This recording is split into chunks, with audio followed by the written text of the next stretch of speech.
Bonjour et bienvenue encore une fois à ce message en ligne de l'Église Somerville Baptist Church. Pasteur Michel à votre service et au service de notre Seigneur Jésus dans sa précieuse parole. Je voudrais vous souhaiter la bienvenue. On a un bon cas d'écoute la semaine passée. Si vous êtes quelqu'un qui a écouté la semaine passée, c'est nouveau pour vous. Bienvenue à bord. Et pour ceux qui continuent à écouter depuis quelques années, depuis le pré-COVID, je vous remercie de votre fidélité.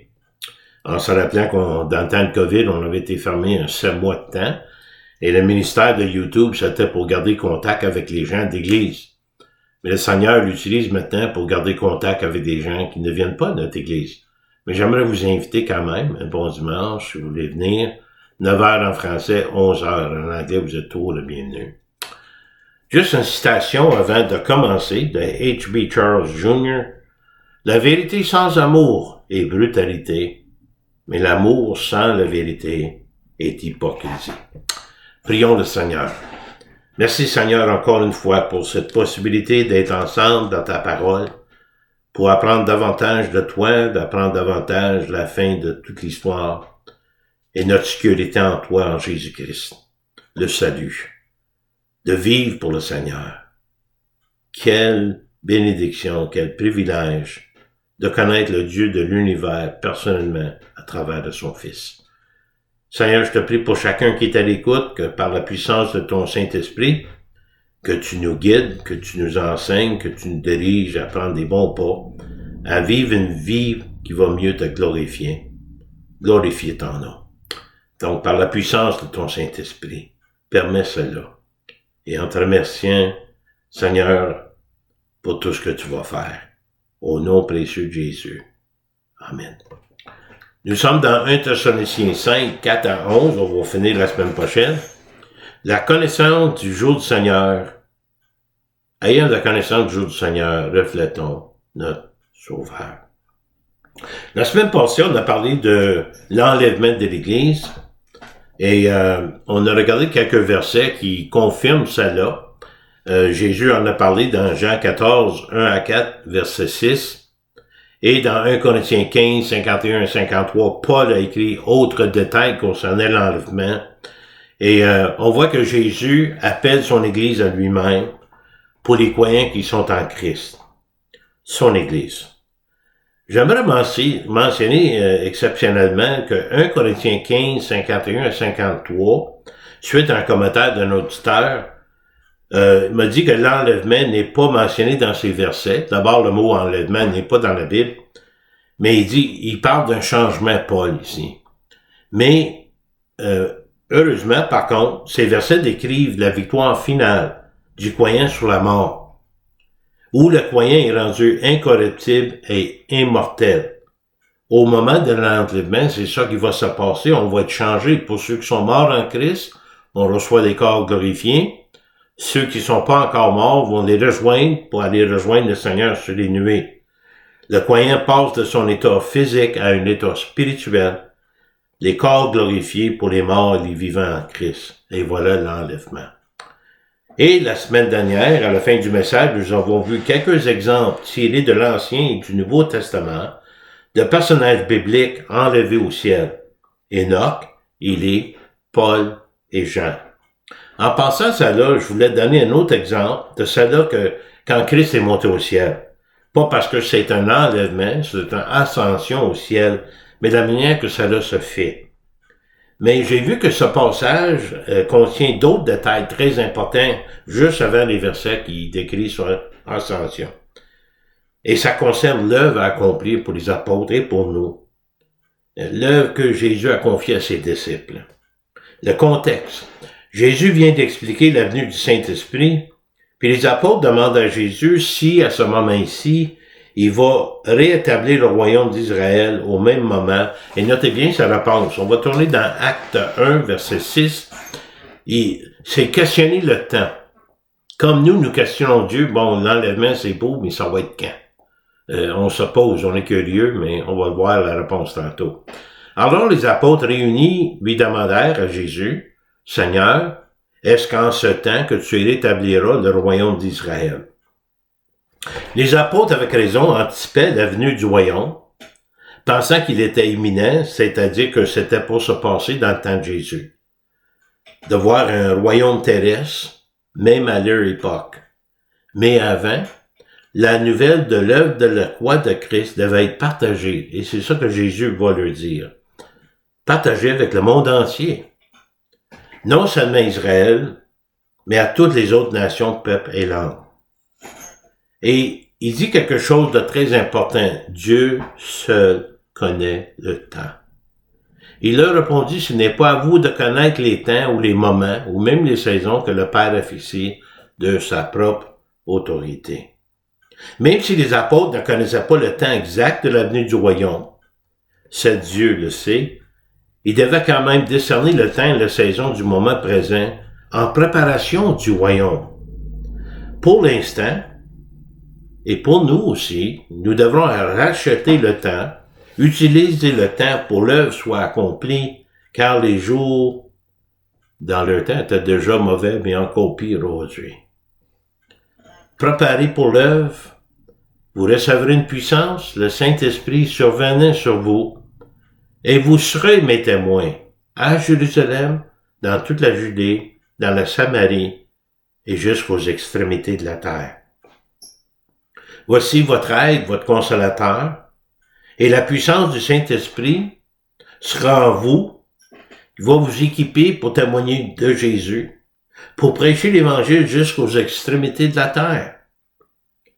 Vous savez, c'est intéressant parce que le mot témoin signifie ceux qui disent la vérité concernant Jésus-Christ. En grec, par contre, ce mot signifie celui qui meurt pour sa foi. Car c'est ça qui arrivait généralement à un témoin de Christ dans le temps. Et même aujourd'hui. Ensuite, on a l'ascension de Christ, puis on va tirer la façon qu'il est enlevé. Ou qui monte au ciel. Il n'est pas enlevé, mais en fait, il retourne. Après avoir dit cela, Jésus, fut élevé pendant qu'il le regardait, et une nuée le déroba de leurs yeux. Ensuite, et comme ils avaient les regards fixés vers le ciel pendant qu'ils s'en allaient, voici deux hommes vêtus de blanc leur apparurent. Imaginez-vous la vision, imaginez-vous la scène. Jésus passe une nuée, et rappelez-vous de ce détail-là. C'était un rappel aussi, la gloire de Dieu était visible jusqu'à un certain point avec les nuées. Mais ils avaient les regards fixés, puis ils regardaient Jésus partir. Et les deux hommes, les deux anges qui semblaient des hommes, ou qui étaient comme des hommes, dire, « Hommes galiléens, pourquoi arrêtez-vous à regarder du ciel, là, au ciel? Ce Jésus qui a été enlevé du ciel, du milieu de vous, viendra de la même manière que vous l'avez vu allant au ciel. Parti sur une nuée, il va revenir sur une nuée. » Donc, il regardait vers le ciel, Jésus s'en allait. Mais n'oublie pas que Jésus, ici, était dans son corps glorifié, son corps de résurrection.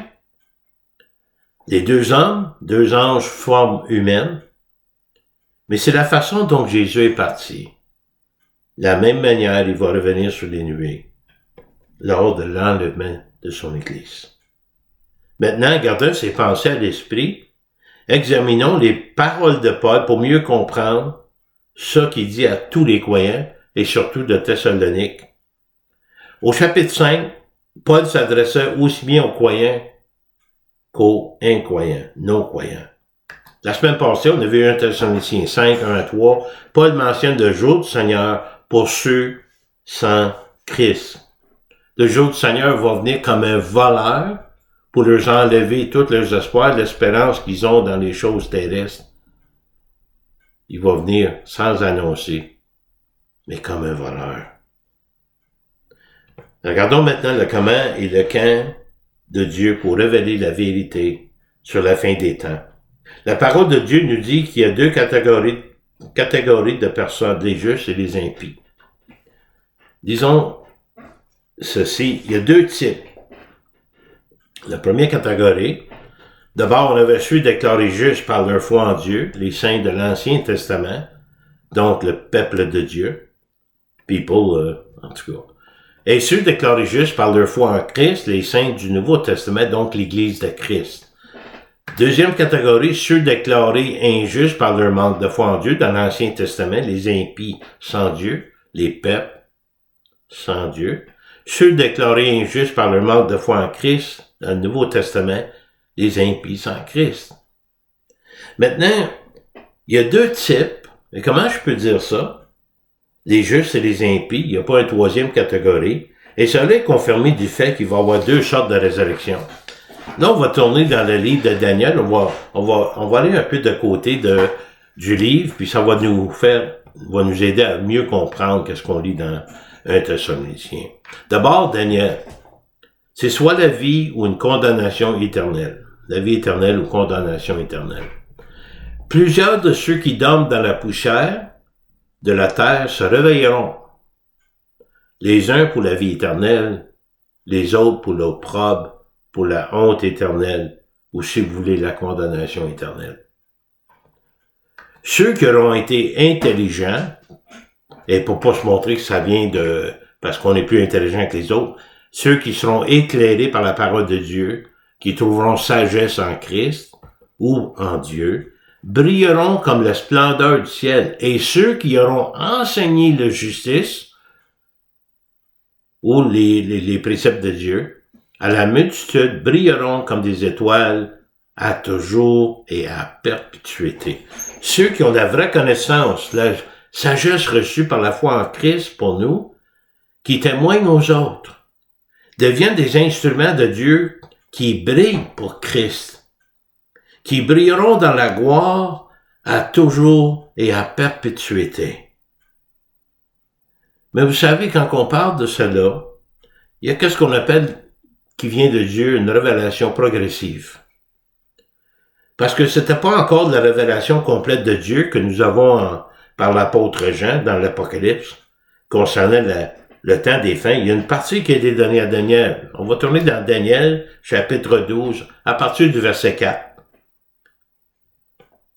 Daniel s'en va, il reçoit l'ordre de tenir secret les paroles dans le livre. Regardez ici. Toi, Daniel, tiens secret ces paroles, la révélation qu'il a reçue, et celle de livre jusqu'au temps de la fin. Plusieurs alors le liront, et la connaissance augmentera. Très intéressant parce que il est demandé à Daniel de tenir secret, de sceller le livre, les paroles que Dieu lui a données, jusqu'au temps de la fin. En référence du temps qui a commencé avec la première venue du Seigneur sur la terre pour la quoi la fin des temps est à partir de là. Dans ce temps-là, pour ceux en quête de la vérité, leur connaissance va augmenter. Ceux qui avaient un exemple, les prophéties de l'Ancien Testament, lorsque Jésus est venu sur terre, ils ont compris que c'était l'annonce de Jésus comme sauveur, comme Messie. Et plus qu'ils regardaient les paroles de l'Ancien Testament, plus ils pouvaient comprendre les paroles de Jésus. Donc, les gens, aujourd'hui, après le Christ est venu, on peut regarder le livre de Daniel, puis on peut prévoir le temps de la fin, mais on a des détails du temps de la fin dans le livre d'Apocalypse avec l'apôtre Jean. On va y aller là tantôt. Là. Daniel était un homme un peu avant son temps. Et lui-même demandait quand est-ce que ces choses se produiraient, comme les apôtres et comme nous. Questionner le temps, j'entendis, dit Daniel, mais je ne compris pas. Et je dis, mon Seigneur, quelle sera l'issue de ces choses? Question bien honnête.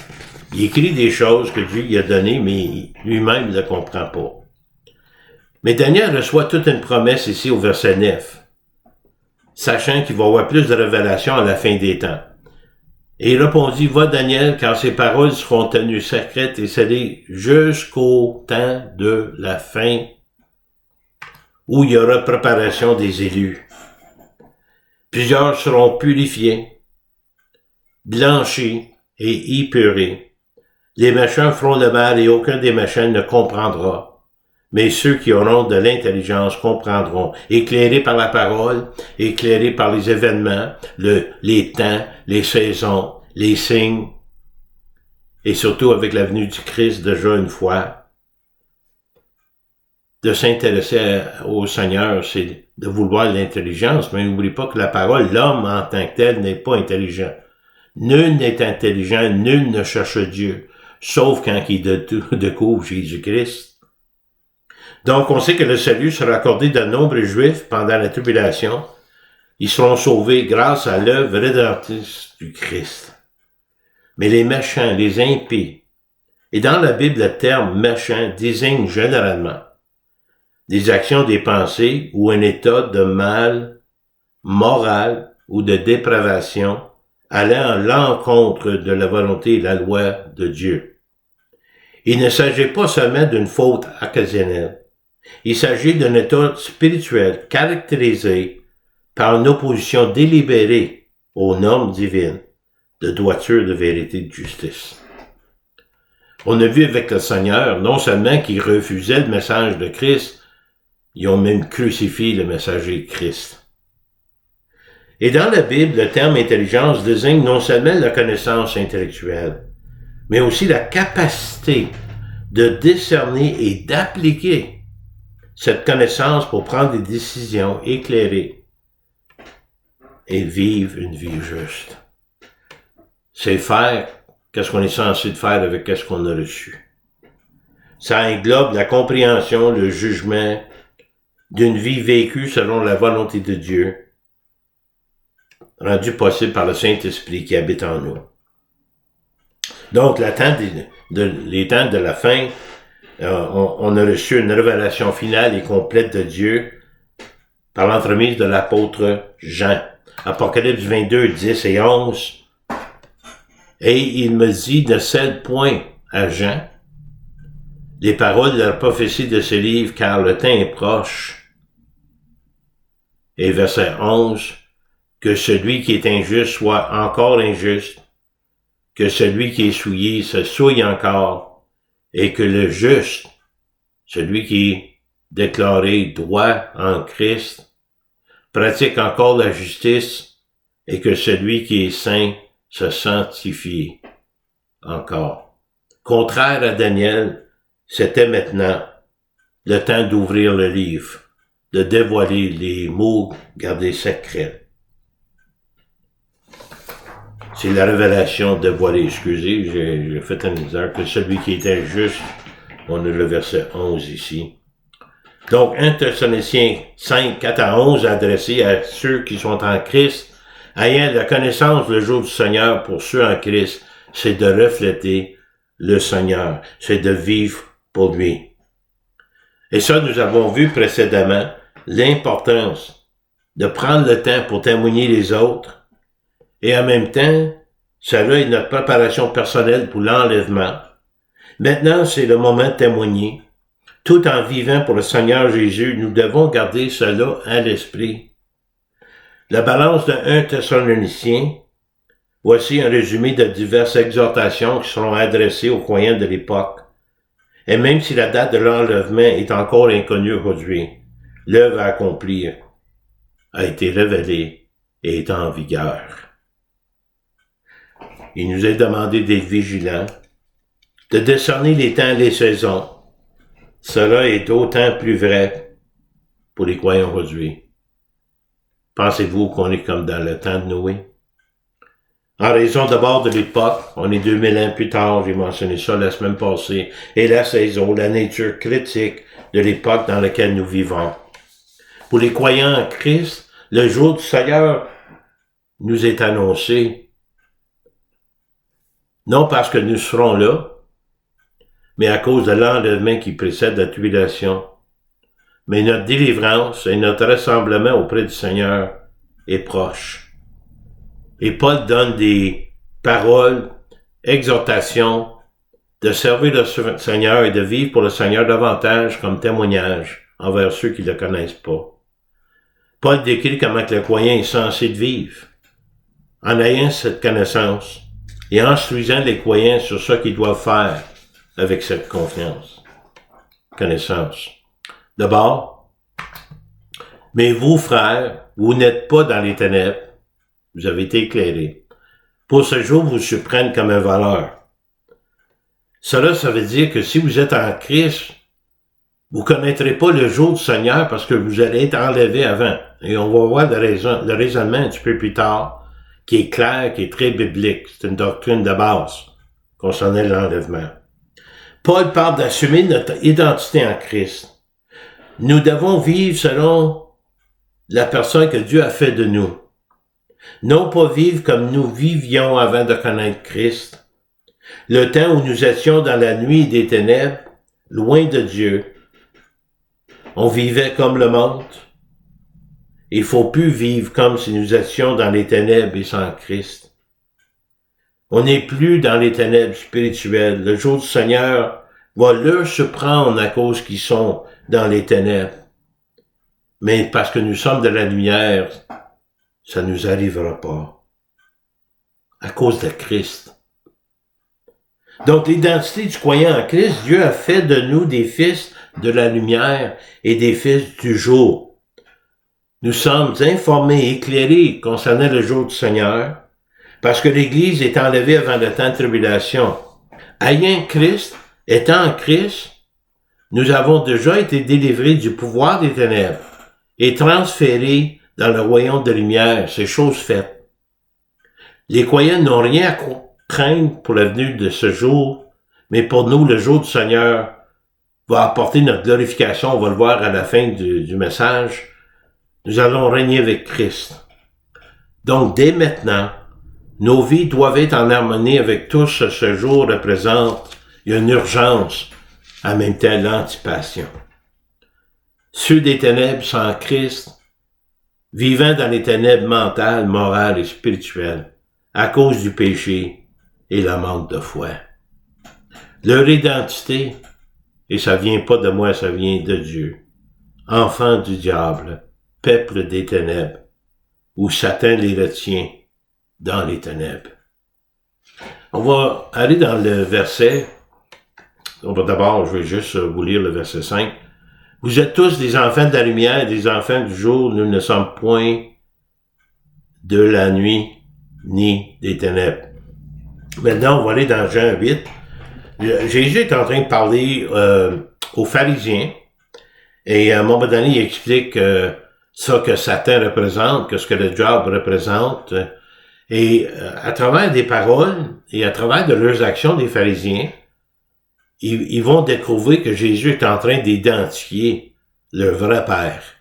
Il est en train de leur donner leur vraie identité. Même si eux autres pensent qu'ils appartiennent à Dieu, même son fils d'Abraham, mais le Seigneur va le virer en l'envers ici.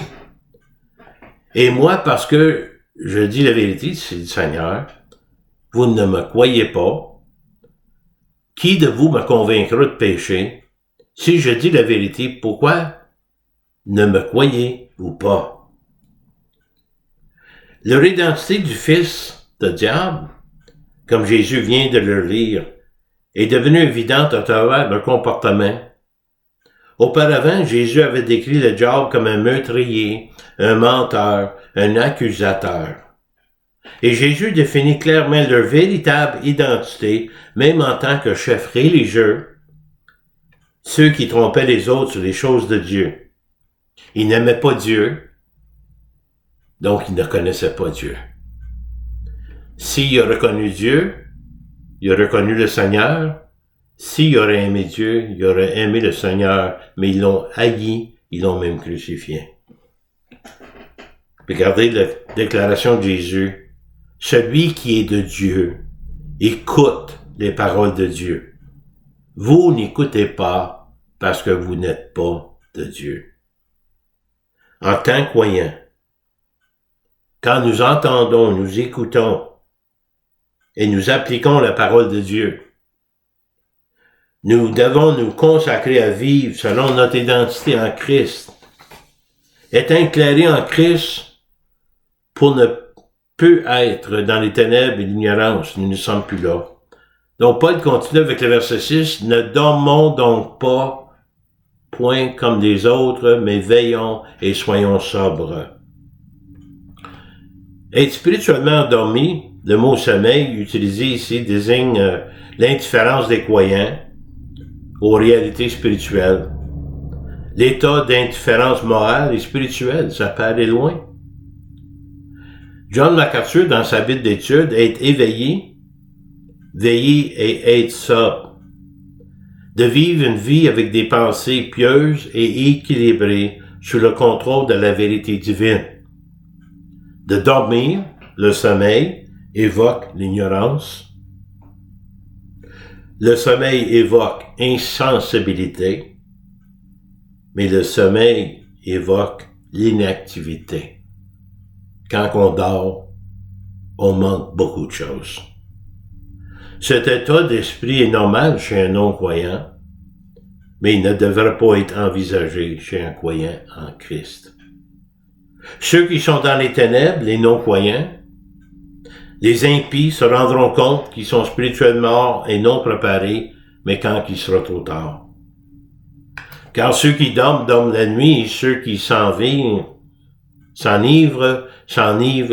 la nuit.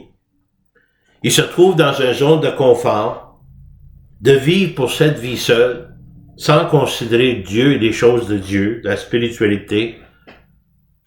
Mangeons, buvons et réjouissez-vous, car demain, réjouissons-nous, car demain nous mourrons. Vous savez, quand quelqu'un arrive à la fin de sa vie, il découvre enfin à quel point la vie peut être superficielle. Surtout qu'il n'y a aucun espoir après cette vie. Sans Christ, ils vont se réveiller, ils feront face à la condamnation éternelle, et il sera trop tard. Verset 8.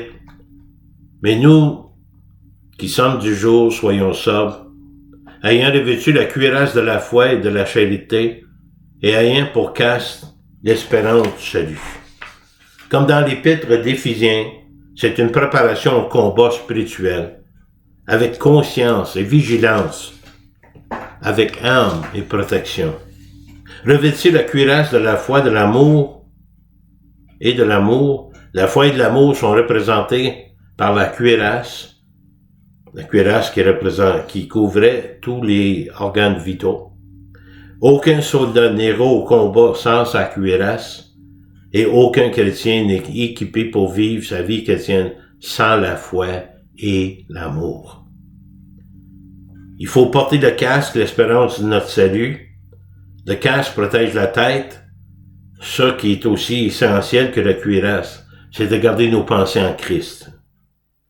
Vous savez, le mot espérance n'est pas utilisé dans le sens d'un souhait, mais dans le sens d'une attente confiante de la main de Dieu, dans le présent et dans l'avenir. Rappelons-nous des promesses de Dieu et réjouissons-nous en notre salut. Verset 9. Car Dieu nous a pas destinés à la colère. On sait que le jour du Seigneur, ça va être une journée de colère de Dieu. Mais le croyant en Christ a l'acquisition du salut par notre Seigneur Jésus-Christ, qui est mort pour nous, afin que, soit que nous veillions, soit que nous dormions, regardez bien, nous vivions ensemble avec lui.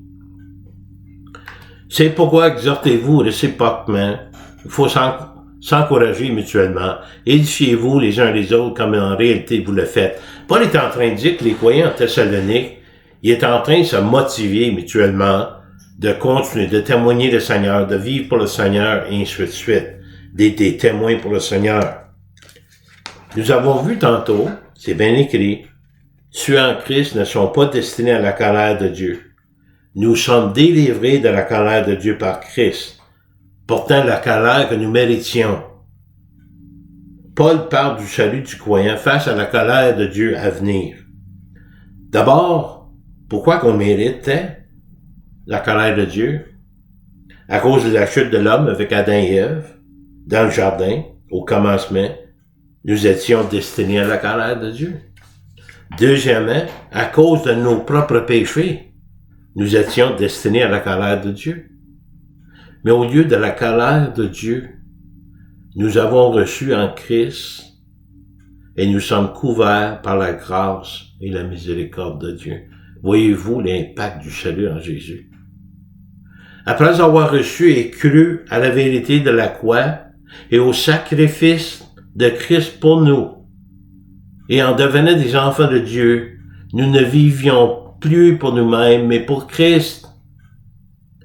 C'est d'obtenir le salut quand nous soyons éveillés ou endormis. Intéressant, qu'est-ce qui est écrit ici.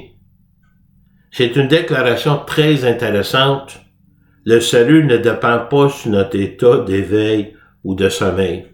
Même si vous ne faites pas tout ce que le Seigneur vous demande, vous allez être avec lui. C'est la grâce. C'est pas une performance. Mais pourquoi ne pas vivre pour lui?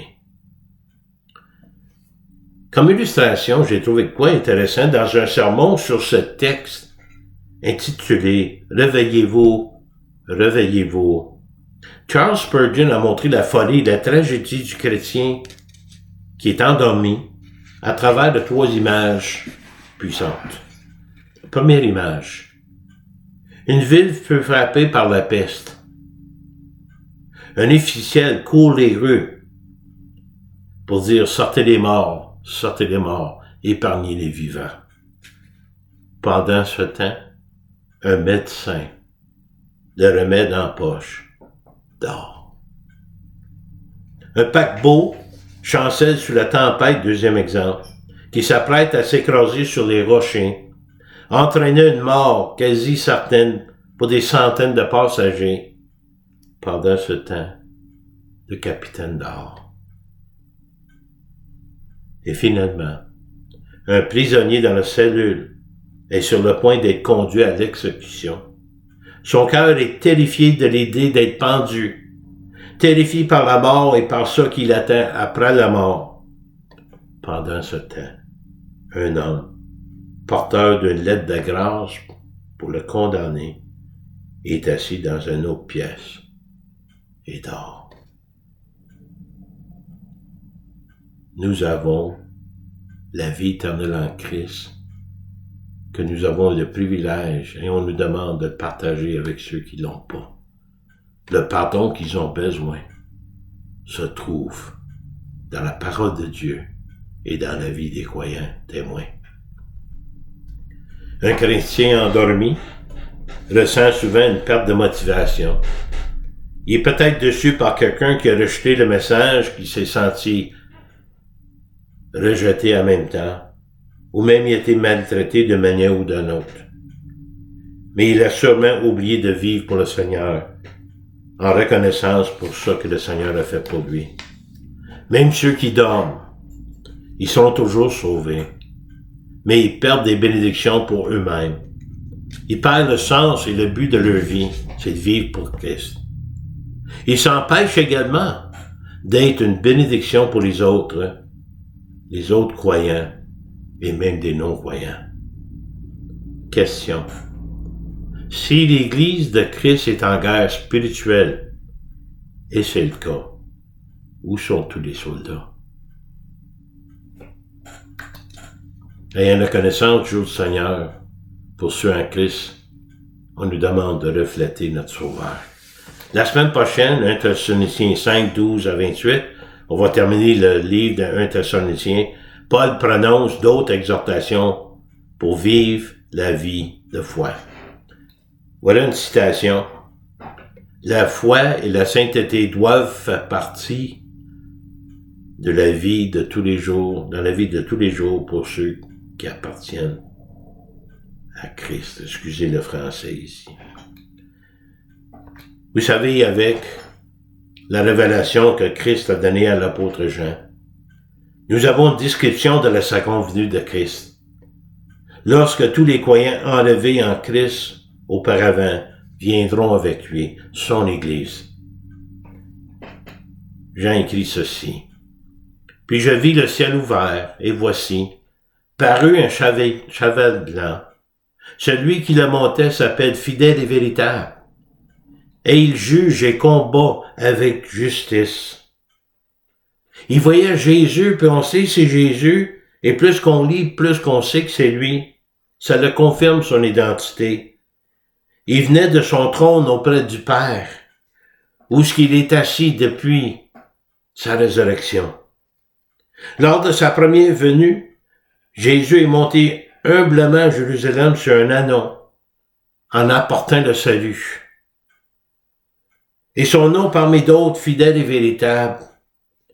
Sa parole confirmée à la seconde venue, il monte sur un cheval blanc, triomphant et victorieux et dans toute sa gloire.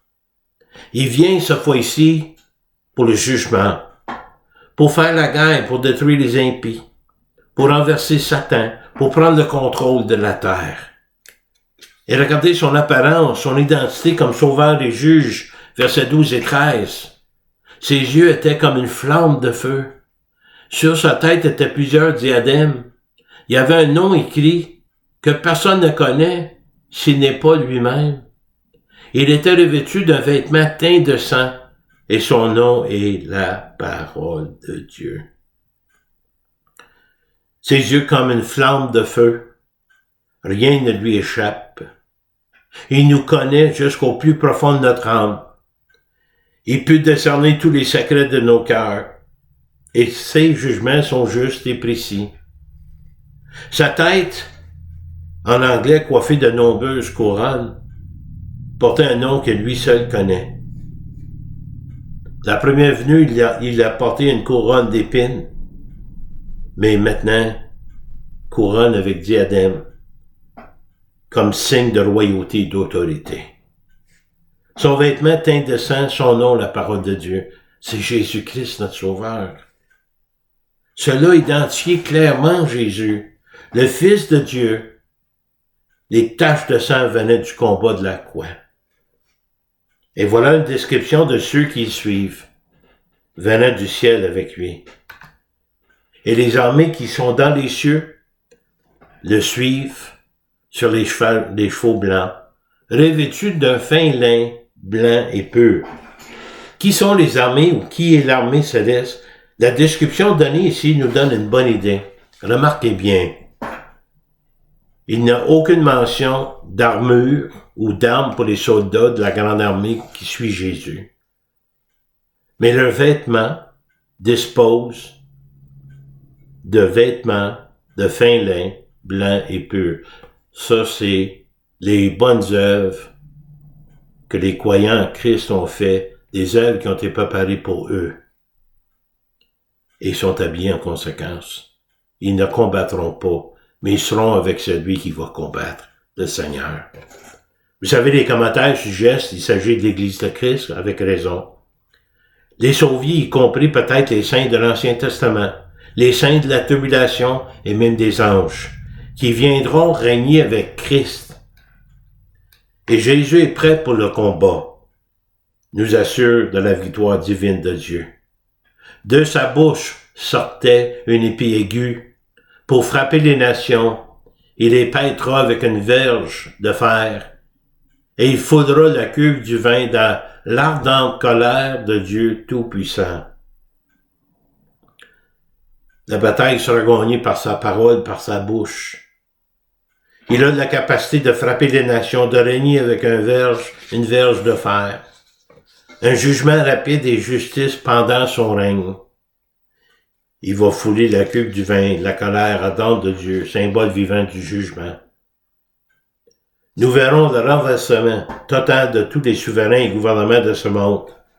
La prise de toute domination et toute autorité pour les remettre entre les mains du Christ, le véritable et unique roi du monde. Et encore un autre nom à la fin attribué à Jésus. Il avait sur son vêtement et sa cuisse était visible même s'il était assis sur un cheval. Roi des rois et Seigneur des seigneurs, visible pour que tous puissent le voir. Tout bouche confessera Jésus-Christ Seigneur, et tout genou fléchira devant lui. Merveilleux. C'est promis, et c'est comme ça va se passer. Prions. Merci Seigneur Jésus pour ces paroles réconfortante pour ceux qui sont en toi, en Christ, ceux qui ont la foi, ceux qui font confiance totale dans la parole de Dieu, de Genèse à Apocalypse. Et Seigneur, nous y croyons et nous y serons. Seigneur, ma prière, c'est que s'il y a quelqu'un qui écoute ce message, tu ne connais pas Jésus comme sauveur personnel, ni comme Seigneur, par la puissance de la conviction du Saint-Esprit, vient sur eux. Convainc-leur de leur plus grand besoin, qui est spirituel, qu'ils puissent connaître le Roi des rois et le Seigneur des seigneurs. Nous demandons cette chose au nom précieux de notre Sauveur et Seigneur Jésus-Christ le Roi. Amen. Vous pouvez me contacter ici à l'église Sorville Baptist Church, 819-889-2819. La semaine prochaine, mon épouse et moi, on a une couple de jours de visite. J'ai 2 funérailles qui s'en viennent la fin de semaine prochaine. Si vous aimeriez une visite, contactez-nous, même si vous n'êtes pas de l'église. Nous ferait plaisir d'aller prier avec vous, de vous connaître un peu davantage. Requête de prière, commentaires, suggestions, même critiques. Mon courriel, mihoure@netrevolution.com. En attendant, merci de votre fidélité d'écoute. On a des abonnés qui nous suivent maintenant depuis une couple de semaines. Que le Seigneur vous bénisse, qu'il vous garde et à la prochaine fois.